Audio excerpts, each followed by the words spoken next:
હવે શું છે, સ્પ્રિંગ એ ચલિત બળનું ઉદાહરણ છે, એટલે કે બળ ત્યાં અચળ રહે નહીં, સમય સાથે અને સ્થાન સાથે બદલાતું રહે. અને પાછું કેવું બળ છે, સંરક્ષી બળ છે, એટલે કે પ્રારંભિક અને અંતિમ સ્થિતિ પર જ આધાર રાખે, ગતિપથ પર આધાર રાખે નહીં.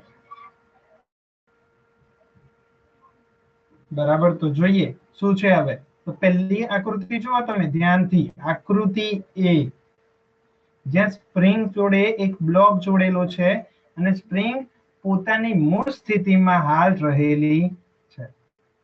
હવે જ્યારે એ બ્લોક દ્વારા સ્પ્રિંગને બહારની તરફ ખેંચવામાં આવે એટલે થતું સ્થાનાંતર ધન થશે આકૃતિ બી માં, પરંતુ એ સ્પ્રિંગને લાગતું પુનઃસ્થાપક બળ ક્યાં હશે, ઋણ એક્સ અક્ષની દિશામાં, એટલે કે એસ.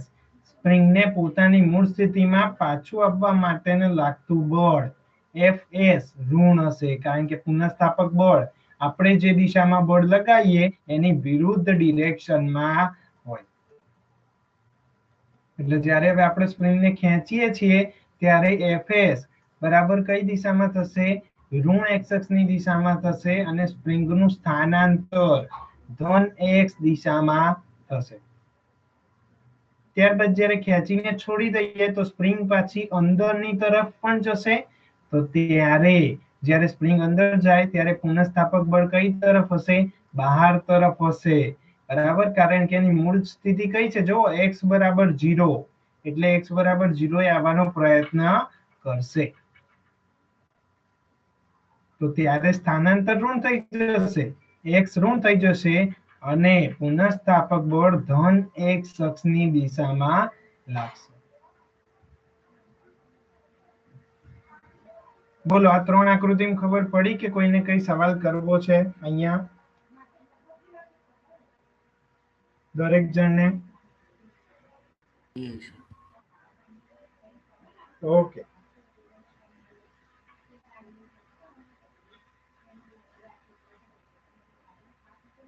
વાંધો નહીં. તો હવે શું છે, ધ્યાનથી જો આકૃતિમાં દર્શાવ્યા અનુસાર એક હલકી અને દળ રહિત તથા હુકના નિયમને અનુસરતી સ્પ્રિંગનો એક છેડો દ્રઢ દિવાલ સાથે બાંધી દીધો છે અને બીજો છેડો એક બ્લોક સાથે જોડેલો છે અને એને ક્યાં મૂકેલું છે, લીસા સમક્ષિતિજ સમતલ પર સ્થિર મૂકેલો છે. હુકનો નિયમ એટલે જો સપોઝ 10માં કદાચ આવ્યો હોય ને ના આવ્યો હોય તો આપણે આજે ભણીશું F બરાબર kx, જ્યાં k શું છે, બળ અચળાંક છે. એટલે બીજી ભાષામાં કહું તો F ચલે છે સ્થાન. જેટલું તમે સ્પ્રિંગને વધારે ખેંચો એટલે કે વધારે સ્થાન આપો એટલું એની અંદર ઉદ્ભવતું પુનઃસ્થાપક બળ વધારે.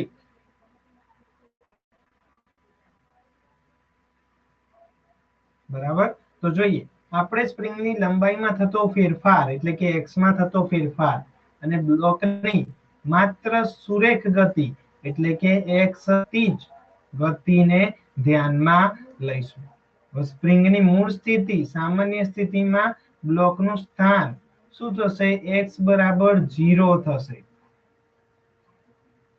જે આકૃતિ એ માં આપણે. હવે x બરાબર 0 સ્થિતિમાંથી બ્લોકને સ્પ્રિંગની સમપ્રમાણતાની હદમાં રહીને ખેંચવાનું, કારણ કે સ્પ્રિંગની પણ હદ હોય, એનાથી વધારે જો એને ખેંચવામાં આવે તો પાછી પોતાની અવસ્થામાં આવે નહીં. બરાબર, જેમ કે રબરને તમે હદ કરતા ખેંચી રાખો તો એ પોતાનો આકાર છોડી દેશે અને વધારે પડતું જ મોટું થઈ જશે. એ જ રીતે સ્પ્રિંગ, એને તમે હદવાર ખેંચો તો પોતાનો મૂળ આકાર ગુમાવી દે. બરાબર, પછી પોતાના આકારમાં આવે નહીં, એટલે કે સમપ્રમાણતા હદમાં રહેવાનું અને પછી x બરાબર +x જેટલું સ્થાનાંતર કરાવતા. બરાબર, અથવા તો એ બ્લોકને દબાવીને એટલે કે x બરાબર -x જેટલું સ્થાનાંતર કરાવતા બંને વખત સ્પ્રિંગમાં જવા માટેનું પુનઃસ્થાપક બળ અથવા તો એને બીજી રીતે શું કહેવાય, સ્પ્રિંગ ફોર્સ એટલે કે Fs વડે દર્શાવવામાં આવે છે, એટલે કે એને પુનઃસ્થાપક બળ અથવા તો સ્પ્રિંગ બળ કહે છે, જે આકૃતિ બી અને સી માં મેં તમને દર્શાવ્યું.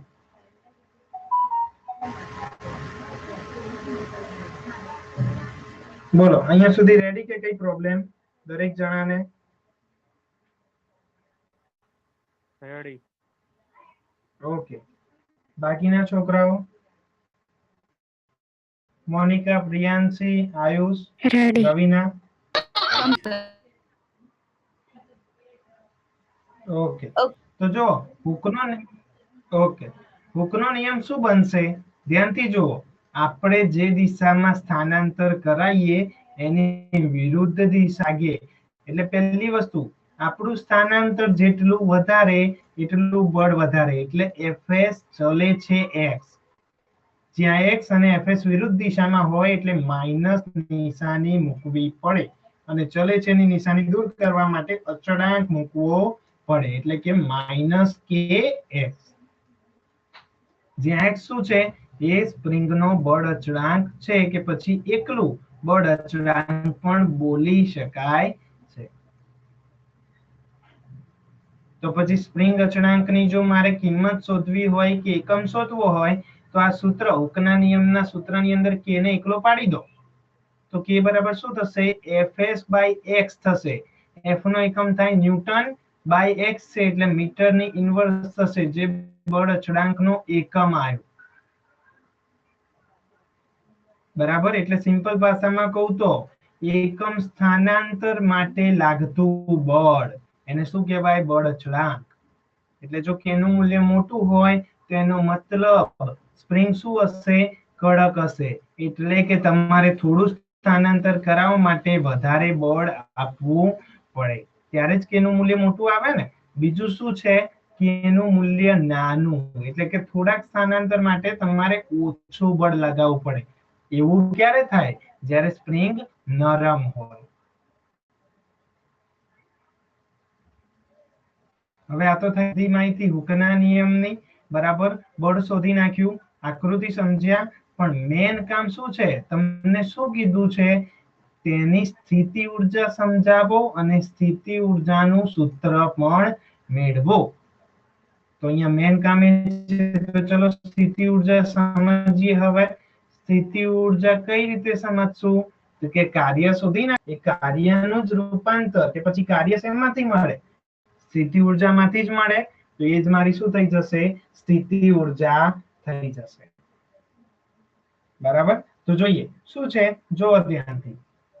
આકૃતિ બી માં દર્શાવ્યા મુજબ બ્લોકને ખેંચીને સ્પ્રિંગની લંબાઈમાં થતો મહત્તમ વધારો x મેક્સિમમ હોય તો સ્પ્રિંગ બળ વડે થતું કાર્ય બરાબર Ws સ્પ્રિંગ વર્ક બરાબર integration from 0 to xm Fs dx. કારણ કે W નું સૂત્ર શું છે? બળ ગુણ્યા અંતર. જ્યાં આપણે સૂક્ષ્મ ભાગ લઈને ત્યારબાદ બધાનું ભેગું શોધ્યું એટલે સંકલન લીધું છે. જે Fs બરાબર શું થશે? હુકનો નિયમ -kx. બરાબર. જ્યાં k શું છે? બળ અચળાંક. k ને ખેંચી લો બહાર, એટલે integration from 0 to xm of x dx. હવે x નું સંકલન શું થાય? તો કે એક ઘાત વધે ને એટલી નીચે ઉતરે, એટલે x²/2 upper limit xm lower limit 0. એટલે અપર લિમિટ મૂકી દો xm²/2 માઇનસ લોઅર લિમિટ 0, એટલે એ ભાગ તો જતો જ રહે.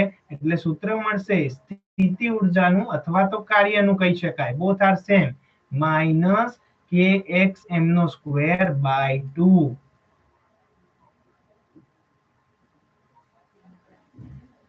બોલો અહીંયા સૂત્ર સુધી કમ્પ્લીટ. પછી હું નેક્સ્ટ પાર્ટ તરફ આગળ વધું. દરેક જણા પ્લીઝ રિસ્પોન્સ આપજો તો મને ખ્યાલ આવે. હા સર. ઓકે, બાકીના છોકરાઓ?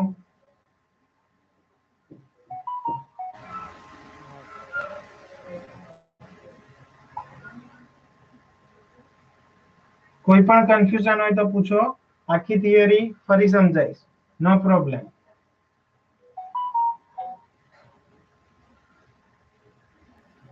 સર એક વખત પાછું કરો. ક્યાંથી સમજાવું? સર આ સૂત્ર.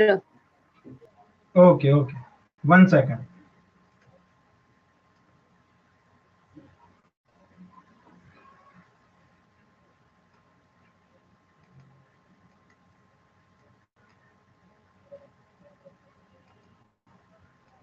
હા, તો જુઓ, WS સિમ્પલ કાર્યનું સૂત્ર શું?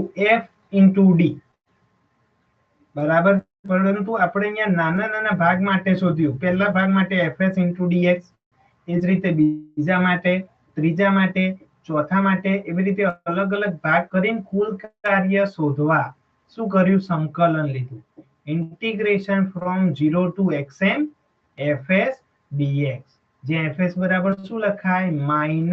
-kx.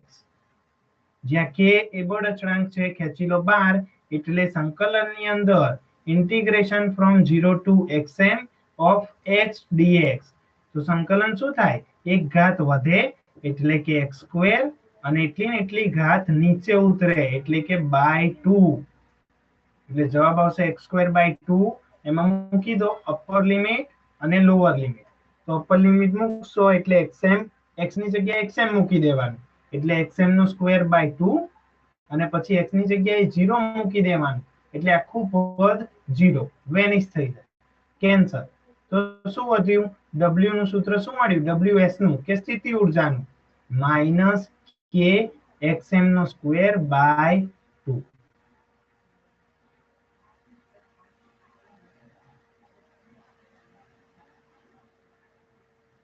બોલો, રેડી કે હજી કન્ફ્યુઝન? Complete sir. ઓકે, તો હવે જો નેક્સ્ટ એના ગ્રાફ તરફ આગળ વધીએ તો ધ્યાનથી જુઓ. એક સિમ્પલ વસ્તુ, તમે લોકોએ x બરાબર y નો ગ્રાફ 10મામાં કે એમને પણ ખ્યાલ હશે, x બરાબર y નો ગ્રાફ કઈક આ રીતનો સુરેખ મળે. દરેક જણને ખ્યાલ હશે આ વસ્તુ, બરાબર. અને મેથ્સમાં કદાચ સાંકવો કરીને ચેપ્ટર આવ્યું હોય તો ત્યાં પણ જોયું હશે.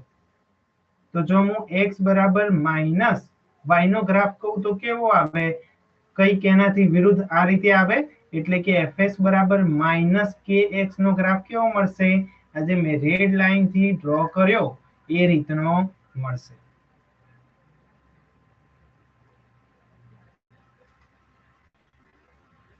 બરાબર, એટલે સાદી સિમ્પલ ભાષામાં કહું તો અહીંયા આપણે સ્થાનાંતર ધન લીધું, તો એના માટે બળ કેવું મળશે? તો કે ઋણ મળશે, એટલે કે પૂરેપૂરો ગ્રાફ આ રીતનો મળશે.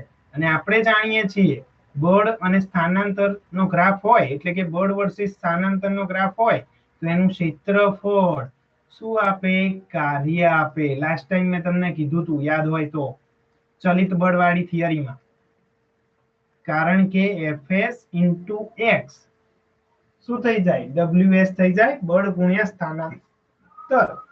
અહીંયા તમે મેથડ વાપરો, ત્રિકોણ છે, કાટકોણ ત્રિકોણ, 1/2 પાયો ગુણ્યા ભેદ. બરાબર, એટલે સીધો તમારો આન્સર આવી જશે. ક્ષેત્રફળ તરીકે તમને શું મળી જશે? કાર્ય મળી જશે.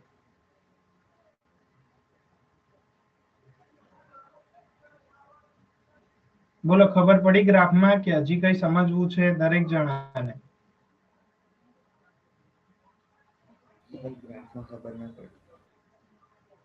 ઓકે, બાકીના છોકરાઓને?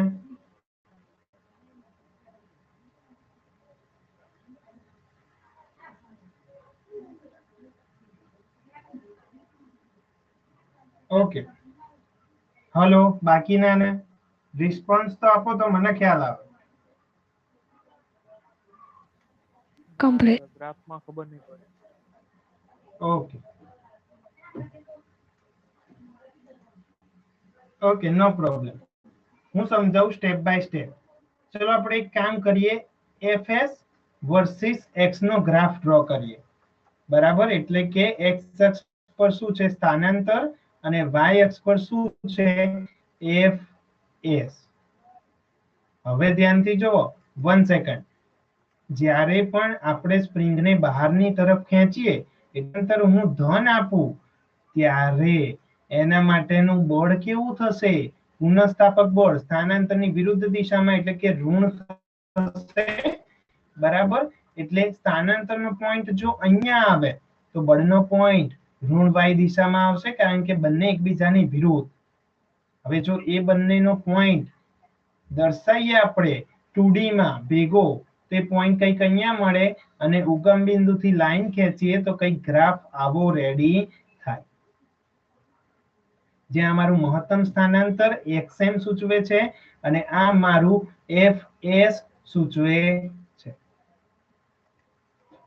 જ્યાં હવે ધ્યાનથી જોવો, જો આ ભાગ જે પણ આપણી રેખા છે એના દ્વારા ઘેરાયેલો ભાગ એટલે કે આપણું ક્ષેત્રફળ, જો એ ક્ષેત્રફળ હું શોધી દઉં તો f into d શું આપશે? y અક્ષ પર શું છે? ધ્યાનથી જો, f છે fs, x અક્ષ પર શું છે? સ્થાનાંતર છે. તો જો હું આ ત્રિકોણ જે ખાલી ગ્રાફ ઊંધો આવ્યો છે એનું ક્ષેત્રફળ શોધું તો x અક્ષ પર xm આપશે, બરાબર? અને y અક્ષ પર શું આપશે? તો કે આટલો ભાગ, અને એ કેટલો થાય? તો આટલો થાય, એટલે કે fs આપશે. પણ કેવા આપશે? તો કે ઋણ આપશે. એટલે ક્ષેત્રફળ શોધવું હોય, આ જે ત્રિકોણ થયો ભાગ, બરાબર, ગ્રાફ દ્વારા ઘેરાયેલો ભાગ, ક્ષેત્રફળ શોધવું હોય તો કાટકોણ ત્રિકોણ છે, સૂત્ર વાપરો 1/2 ગુણ્યા પાયો ગુણ્યા વેગ. 1/2 એમ ના, પાયો શું થશે? xm થશે, તો પુટ કરી દો. વેદ શું થશે? તો કે ઊભી લાઈન, બરાબર, એ થશે -fs. તો માઈનસ ને આગળ ખેંચી લઉં, fs લખી દઉં, અને 1/2 તો આગળ ખરી જ, એટલે કે મારો આન્સર શું મળ્યો? -1/2 xm into fs. પણ fs ની જગ્યાએ શું લખી શકીએ આપણે? kx લખી શકીએ, જ્યાં મહત્તમ સ્થાનાંતર છે એટલે xm લખવાનું, બરાબર? એટલે -1/2 k ને આગળ લખું, xm into xm, xm નો સ્ક્વેર થશે. એટલે કે જો આ ગ્રાફનું સ્થાનાંતર અને બળનું ક્ષેત્રફળ લઈએ, એટલે કે આ ગ્રાફનું ક્ષેત્રફળ શોધીએ તો તમને એ સ્પ્રિંગ વડે થયેલા કાર્યનું સૂત્ર મળી જશે.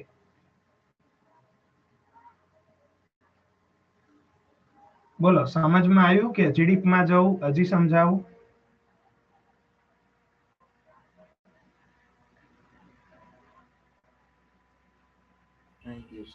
કમ્પ્લીટ. Okay okay. તો મને કોઈ કહેશે જો આની જગ્યાએ સ્થાનાંતર ઋણ લીધું હોત, બરાબર, અને બળ જે પણ છે એક સાદી સિમ્પલ વસ્તુ, મેં સ્થાનાંતર ધન લીધું છે. હવે સ્થાનાંતર ઋણ હોત અને બળ જો ધન હોત તો ગ્રાફ કેવો બનત? કોઈ કહેશે?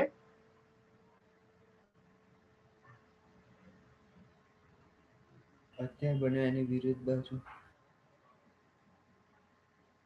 હા, એટલે બીજી ભાષામાં કહું તો એ ગ્રાફ જે રેડી થશે એ કંઈક અહીંયા રેડી થશે, બરાબર? એટલે તમે આ ભાગમાં જુઓ તો આ y અક્ષ સૂચવે જ્યાં બળ ધન થશે, બરાબર, અને સ્થાનાંતર કેવું થશે?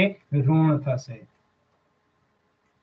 બરાબર? એટલે પછી તમારો ગ્રાફ કયો રેડી થઈ જાય? આ. એટલા માટે અહીંયા બંને ગ્રાફ એક જ રેખા દ્વારા દર્શાવી દીધા છે.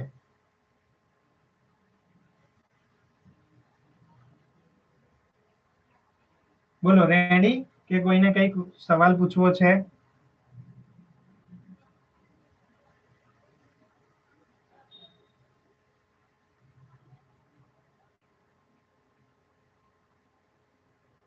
ગોપાલ, પ્રિયાંશી, રવિના, મોનિકા, આયુષ, ગ્રાફમાં કઈ ક્વેશ્ચન કરવો છે કે ફાવશે? ઓકે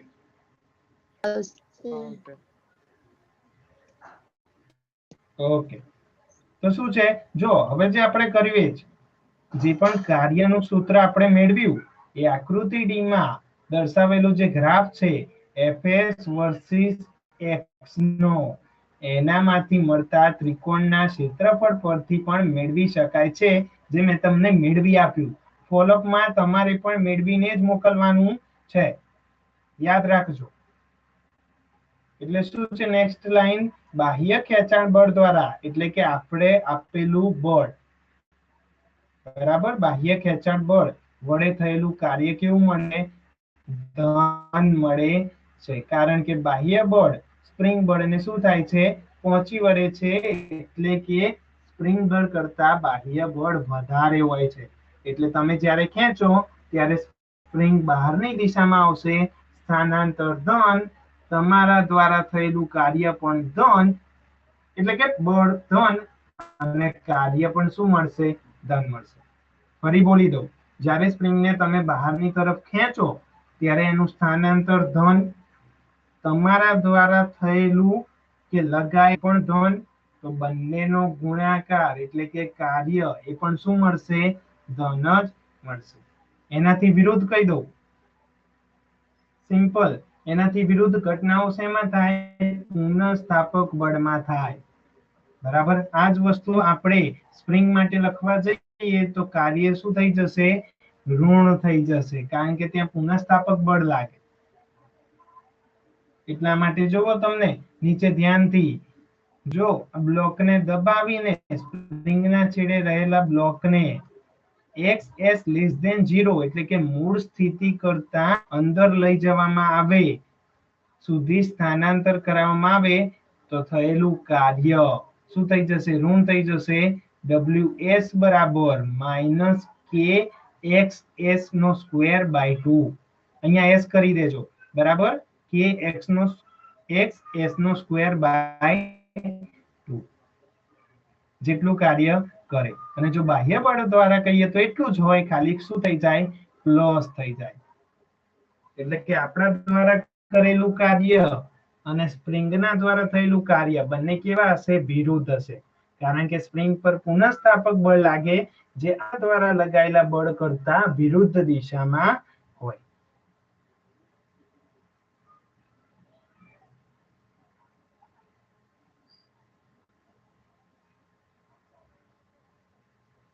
ઓકે, તો નેક્સ્ટ વાત કરું. હવે ધ્યાનથી જુઓ. હવે બે અવસ્થા, પ્રારંભિક સ્થાનાંતર xi થી એને ખેંચીને અંતિમ સ્થાનાંતર સુધી લઈ જવામાં આવે xf સુધી, તો સ્પ્રિંગ બળ વડે થયેલ કાર્ય શું લખાશે? ws બરાબર, જ્યાં આપણે 0 થી xm લખતા હતા, હવે ખાલી એની જગ્યાએ 0 ની જગ્યાએ xi આવશે અને xm ની જગ્યાએ xf આવશે. કારણ કે ઉપર પ્રારંભિક સ્થિતિ 0 હતી અને અંતિમ સ્થિતિ xm હતી. હવે જો પ્રારંભિક સ્થિતિ xi હોય અને અંતિમ સ્થિતિ xf હોય તો શું થાય? તો એના માટેનો આન્સર લાવીએ. કોઈ ફેર નહીં આવે, ખાલી સંકલન આવડવું જોઈએ. શું થશે? કે એને ખેંચી લો બહાર, ફરી માઇનસ કે બાર, x dx નું સંકલન x² બાય 2, અપર લિમિટ છે xf, લોઅર લિમિટ છે xi, અપર લિમિટ મૂકી દો એટલે શું થઈ જશે? માઇનસ કે x f નો સ્ક્વેર બાય 2, માઇનસ માઇનસ વચ્ચેનું પદ થશે પ્લસ, કે x i નો સ્ક્વેર, કે x i નો સ્ક્વેર બાય 2. હવે પ્લસ વાળાને પહેલા લખો, માઇનસ વાળાને પછી, એટલે ws બરાબર kx i square minus kx f square whole by 2.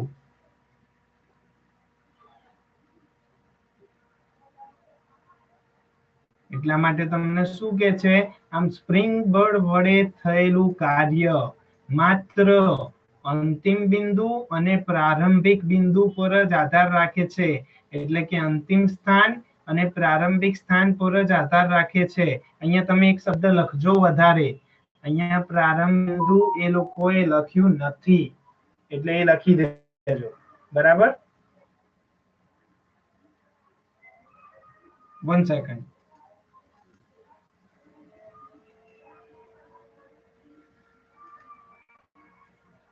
એટલે શું થશે?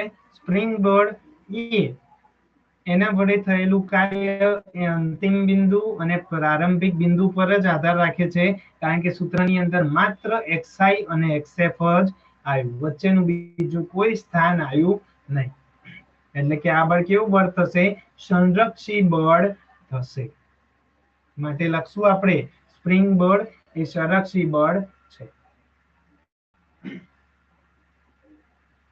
હવે શું કે છે? લાસ્ટ મુદ્દો, આ થિયરીનો લાસ્ટ મુદ્દો. જો બ્લોકને xi થી ખેંચીને પાછો xi પર જ લાવવામાં આવે તો સ્પ્રિંગ બળ વડે થતું કાર્ય, એટલે પ્રારંભિક સ્થિતિ પણ xi, અંતિમ સ્થિતિ પણ xi. ફરી એની મેથડ શું થશે? -k(x²/2). હવે અંતિમ લિમિટ xi થઈ જશે અને પ્રારંભિક લિમિટ પણ xi થશે. બંને મૂકી દો, xi²/2 xi²/2 થઈ જશે 0. એટલે શું કે છે? ચક્રીય પ્રક્રિયા થઈ આવી. જ્યાંથી સ્ટાર્ટ કર્યું હતું ત્યાં જ પાછા આવ્યા. બરાબર? એટલે ચક્રીય પ્રક્રિયામાં સ્પ્રિંગ બળ વડે થતું કાર્ય શું હોય? શૂન્ય હોય છે. અને તે પોતાના અંતિમ અને પ્રારંભિક માર્ગ પર જ આધાર રાખે છે. માટે સ્પ્રિંગ બળ શું કયું બળ છે? સંરક્ષી બળ છે.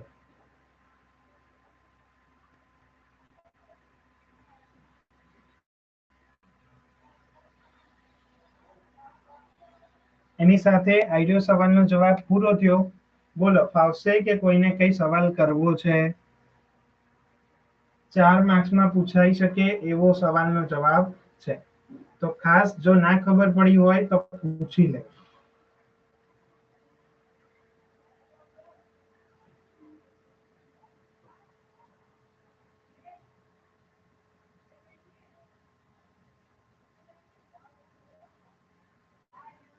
Hello to everyone.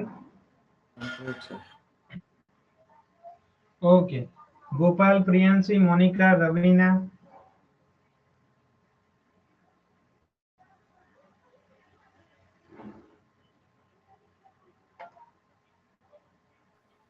રેડી.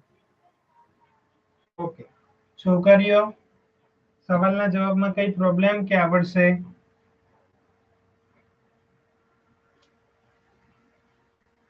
આવડશે. આવડશે. ઓકે.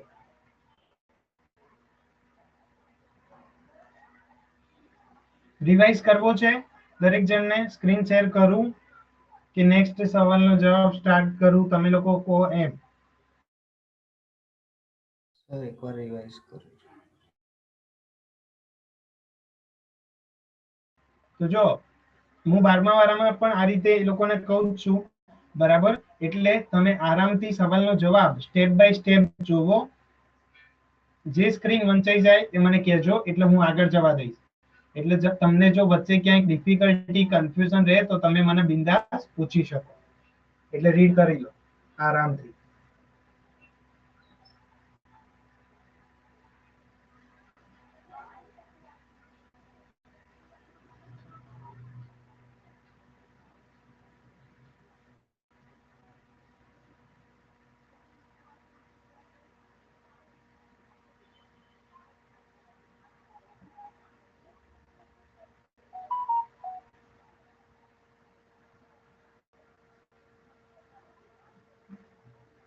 જવા દો આગળ.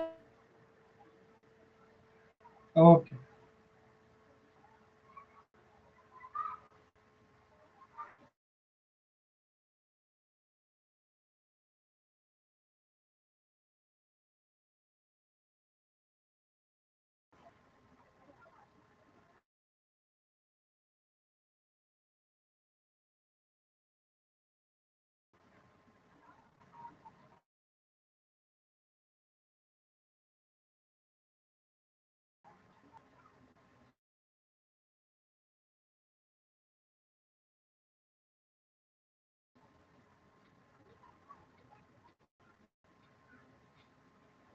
બરાબર. યસ યસ, બોલો. સર આગળ જવા દો એમ કહેતો. ઓકે. બાકીના જોઈ લીધું?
हेलो सर, યસ બોલો. આ લાઈનમાં ખબર નહીં પડતી. સ્પ્રિંગ બળ એ સ્પ્રિંગના છેડે જોડેલ બ્લોકના સ્થાનાંતરના સમપ્રમાણમાં હોય છે. હા હા ઓકે કહી દો.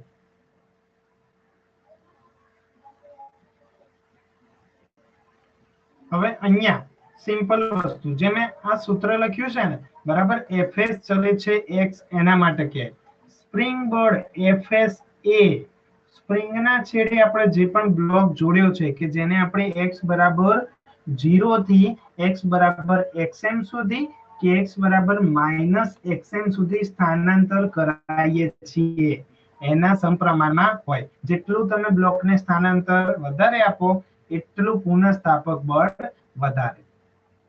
એટલા માટે સ્પ્રિંગ બળ એ એના છેડે જોડેલા બ્લોકના સ્થાનાંતરના સમપ્રમાણમાં હોય છે. Okay sir. યસ.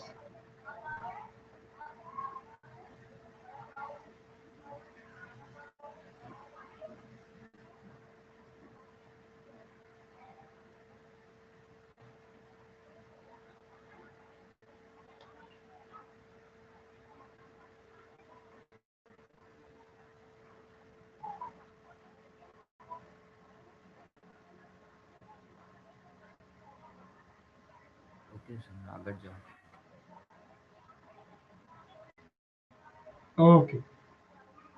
જેને વાંચવાનું રહી ગયું હોય કહેજો તો હું પેજ સ્ટોપ કરીને રાખીશ.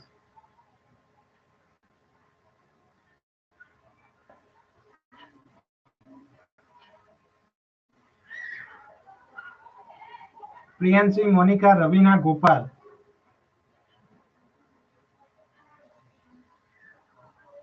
Response please. हाँ सर હા બોલતા રહો, નહીં તો પછી લેક્ચરમાં બેસવાનો કઈ મતલબ જ નહીં રહે. हाँ सर તો પછી હા હું એકલો એકલો બોલીને જતો રહ્યો એમ થયું. થઈ ગયું સર. હા ઓકે.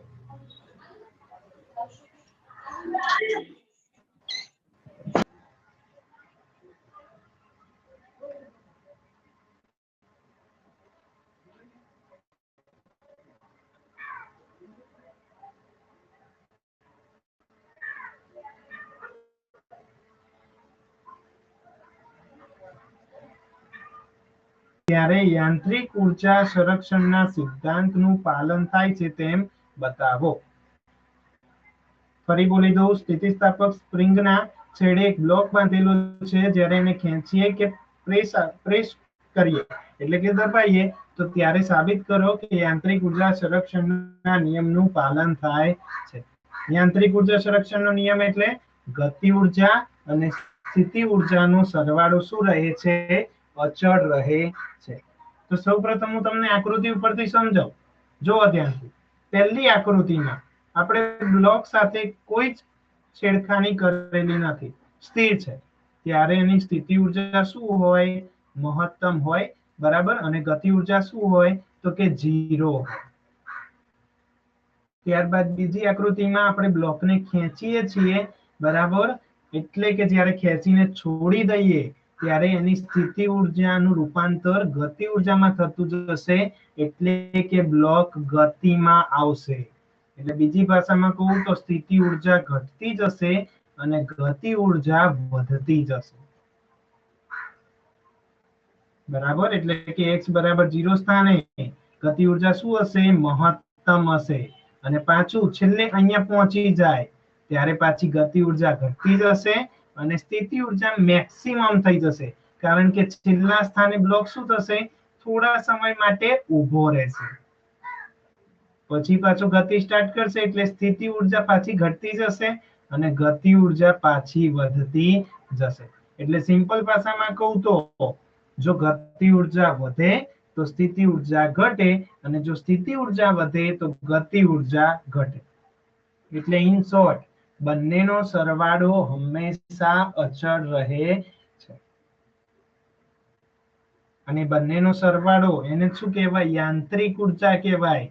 ટોટલ એનર્જી બરાબર E. એટલે કે આપણે E બરાબર શું લખશું? E બરાબર K ગતિ ઉર્જા પ્લસ U સ્થિતિ ઉર્જા.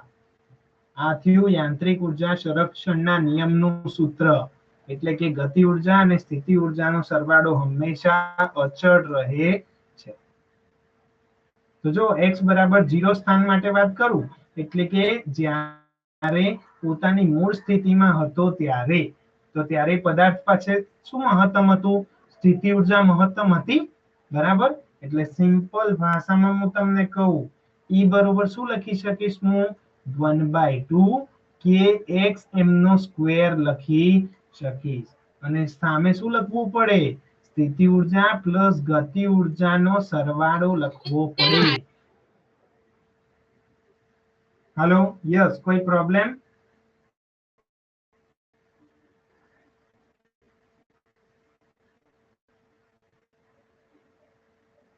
હાલો, हाँ सर. હા, કોઈ પ્રોબ્લેમ, કોઈ કન્ફ્યુઝન? ना सर. ઓકે. તો જો આજે ઈ સૂચવે છે, બરાબર. ઈ જ્યારે x બરાબર 0 સ્થાને બ્લોક છે ત્યારે સ્થિતિ ઉર્જા મહત્તમ હોય, એટલે ઈ બરાબર સીધું સ્થિતિ ઉર્જાનું સૂત્ર લખ્યું 1/2 kxm નો સ્ક્વેર. પછી જ્યારે બ્લોક ગતિમાં આવે ત્યારે એની સ્થિતિ ઉર્જાનું રૂપાંતર ધીમે ધીમે ગતિ ઉર્જામાં થાય, એટલે કે પછી બંને ઉર્જા આવશે 1/2 kx સ્ક્વેર, એટલે સ્થિતિ ઉર્જા અને ગતિ ઉર્જા બંને ઉર્જાઓ આવશે. પહેલા મને કહો, અહીંયા સુધી રેડી કે કઈ કન્ફ્યુઝન? એટલે મને ખ્યાલ આવે, હું આગળ સમજાઈ શકું રેડી છે. દરેક જણ. Ready. Okay, Complete. યસ. હા, તો હવે આગળ જુઓ. હવે અગત્યની વસ્તુ શું? જ્યારે બ્લોકને x બરાબર 0 સ્થિતિમાંથી ખેંચીને જ્યારે આપણે છોડી દઈએ, ખેંચીને છોડીએ, પછી જ્યારે એ x બરાબર 0 સ્થાન આગળથી પસાર થાય ત્યારે એના પાસે શું હોય? તો કે એની ગતિ ઉર્જા અને સ્થિતિ ઉર્જા સમાન હોય, એટલે કે બંને ઉર્જા ધરાવે, બરાબર. જ્યારે, કારણ કે સિમ્પલ વસ્તુ છે, કોઈ એક સ્થાન તો એવું આવશે જ કે જ્યાં પદાર્થની ગતિ ઉર્જા એની સ્થિતિ ઉર્જા જેટલી થશે, કારણ કે પહેલા સૌપ્રથમ મહત્તમ સ્થિતિ ઉર્જા, પછી ધીમે ધીમે એનું રૂપાંતર ગતિ ઉર્જામાં થાય, એટલે અડધો સમય પહોંચશે ત્યારે અડધી સ્થિતિ ઉર્જા ગતિ ઉર્જામાં ફેરવાયેલી હશે, એટલે કે ગતિ ઉર્જા બરાબર સ્થિતિ ઉર્જા 1/2 mvm નો સ્ક્વેર બરાબર 1/2 kxm નો સ્ક્વેર.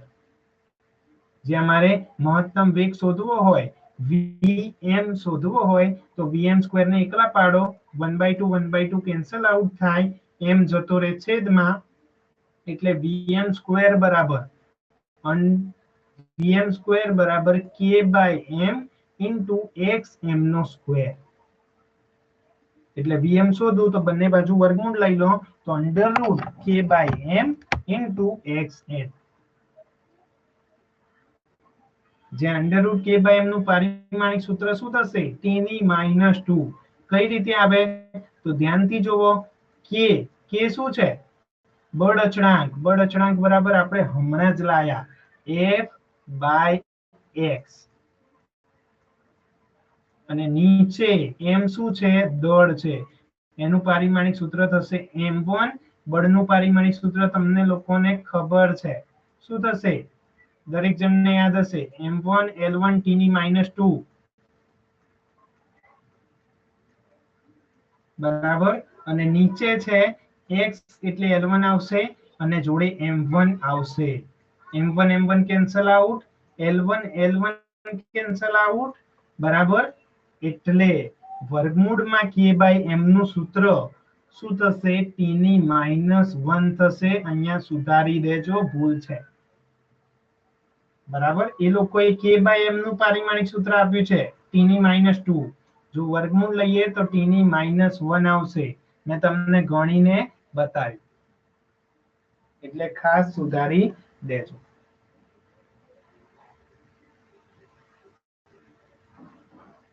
ત્યારે જ શક્ય બને, ત્યારે જ વેગ બરાબર અંતર ભાગ્યા t ની -1, એટલે t થઈ જાય ત્યારે સૂત્ર સાચું બને. તમે સીધું પણ પારિમાણિક સૂત્ર લખી શકો. જો આ વેગ હોય આ સ્થાન હોય તો બીજું શું થાય? 1/t જ થવાનું ને. ત્યારે જ વેગ બરાબર અંતર ભાગ્યા સમય બને.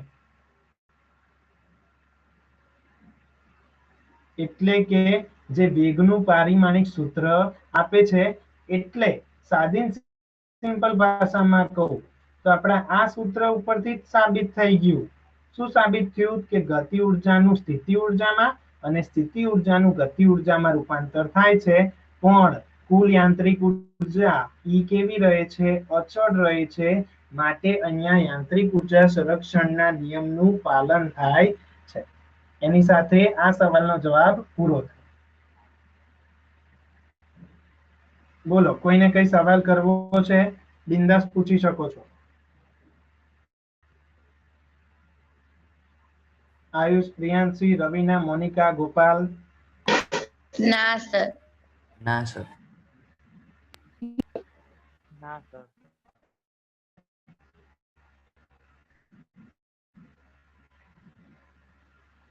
તો અહીંયા સુધી ક્લિયર. તો લેક્ચર હું તમારો સ્ટોપ કરું.